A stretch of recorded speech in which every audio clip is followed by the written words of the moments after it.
All right, so we're on chapter 10, Good Reasons. The entire mouse community, as instructed by the most very honored head mouse, had gathered behind the wall of the castle ballroom.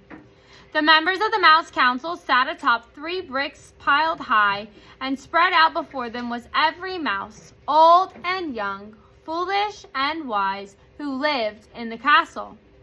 They were all waiting for Despereaux.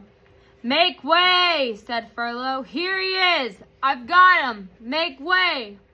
Furlough pushed through the crowd of mice. Despereaux clung to his brother's tail. "There he is," the mice whispered. "There he is. He's so small. They say he was born with his eyes open." Some of the mice pulled away from Despereaux in disgust, and others, thrill seekers, reached out to touch him with a whisker or a paw. The princess put a finger on him. "They say he sat at the foot of the king." "It's simply not done," came the distinctive voice of her Aunt Florence. Make way, shouted Furlough. "I have him right here. I have Despereaux Tilling, who has been called to sit with the Mouse Council." He led Despereaux to the front of the room. "Honored members of the Mouse Council," shouted Furlough, "I have brought you Despereaux Tilling, as you requested, to sit with you." "Let go of me," Furlough said. Despereaux dropped Furlough's tail. He looked up at the members of the Mouse Council, and his father met his gaze, and then shook his head and looked away. Despereaux turned and faced the sea of mice. "To the dungeon!" a voice cried out. "Straight to the dungeon with him!"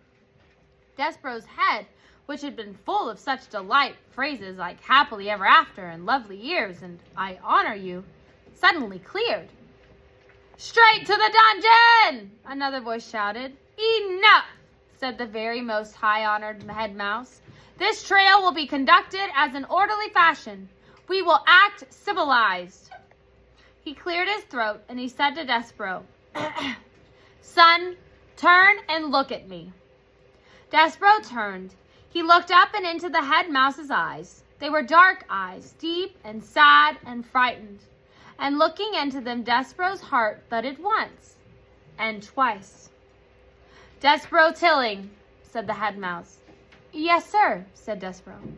"We, the 14 members of the Mouse Council, have discussed your behavior.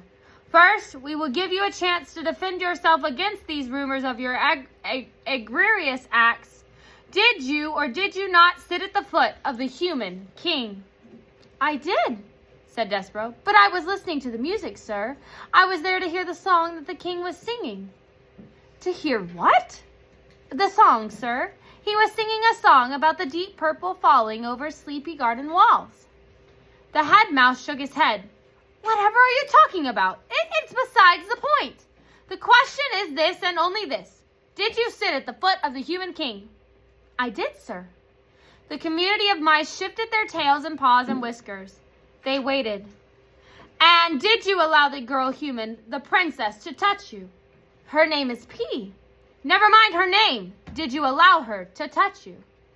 "Yes, sir," said Despereaux. "I let her touch me. It felt good." A gasp arose from the assembled mice. Despereaux heard his mother's voice. "Mon Dieu! It is not the end of the world. It was a touch. What of it?" "It is simply not done," called Aunt Florence's voice. "To the dungeon!" said a mouse from the front row. "Silence!" roared the very honored head mouse. "Silence!" And he looked down at Despereaux. "Do you, Despereaux Tilling, understand the sacred, never-to-be-broken rules of conduct for being a mouse?" "Yes, sir," said Despereaux. "I guess so, but—" "Did you break them?" "Yes, sir," said Despereaux. He raised his voice. "But I broke the rules for good reasons, because of music and because of love." "Love?" said the head mouse. "Oh, cripes, here we go." "I love her, sir," said Despereaux. "We are not here to talk about love. This trial is not about love. This trial is about you being a mouse," shouted the very high-honored head mouse from high atop the bricks, "and not acting like one." "Yes, sir, I know," said Despereaux. "No, I don't think that you do know. And because you do not deny the charges, you must be punished. You are to be sent As ancient castle mouse law decrees to the dungeon, you are being sent to the rats.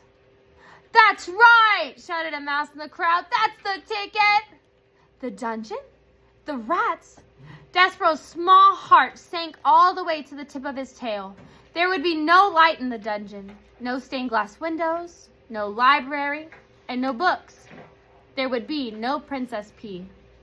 But first, said the very most high-honored head mouse, we will give you the chance to renounce your actions. We will allow you to go to the dungeon with a pure heart. Renounce? Repent! Say that you are sorry that you sat at the foot of the king. Say you are sorry you allowed the human princess to touch you. Say that you regret these actions. Despereaux felt hot and then cold and hot again. Renounce her? Renounce the princess? Mon Dieu, shouted his mother. Son, do not act a fool. Renounce and repent. What say you, Despereaux Teeling? I say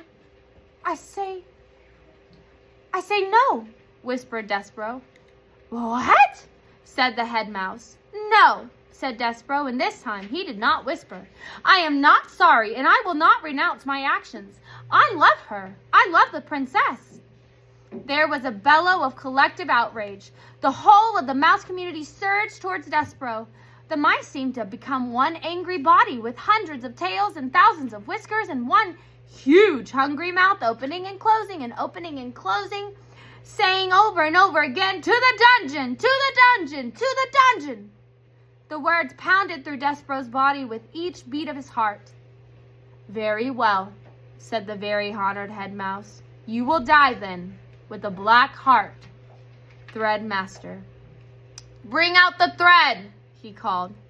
Despereaux marveled at his own bravery, and he admired his own defiance. And then, reader, he fainted.